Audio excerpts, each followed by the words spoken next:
കെനിയയിൽ വാഹന അപകടത്തിൽ മരിച്ച മലയാളികളുടെ മൃതദേഹം നാട്ടിലെത്തിക്കാൻ ശ്രമം തുടരുന്നു.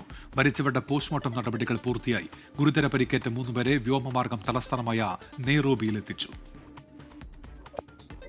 ഖത്തറിൽ നിന്ന് വിനോദസഞ്ചാരത്തിനായി പോയ മലയാളികൾ അടങ്ങുന്ന സംഘം ഞായറാഴ്ച വൈകിട്ടാണ് അപകടത്തിൽപ്പെട്ടത്. മരിച്ച 5 പേരും മലയാളികളാണ്. തൃശൂർ വെങ്കിടങ്ങ് സ്വദേശിനി ജസ്ന കുറ്റിക്കാട്ടുചാലിൽ 1.5 മാസം പ്രായമായ മകൾ റൂഫി മെഹറിൻ, തിരുവനന്തപുരം സ്വദേശിനി ഗീത ഷോജി ഐസക്, പാലക്കാട് കോങ്ങാട് സ്വദേശി റിയ ആൻ, മകൾ 8 വയസ്സുള്ള ടൈറ എന്നിവരാണ് മരിച്ചത്. നടപടിക്രമങ്ങൾ പൂർത്തിയാക്കിയ ശേഷം മൃതദേഹങ്ങൾ എത്രയും വേഗം നാട്ടിലെത്തിക്കുമെന്ന് ഖത്തറിലെ ഇന്ത്യൻ എംബസി അധികൃതർ 24-നോട് പറഞ്ഞു.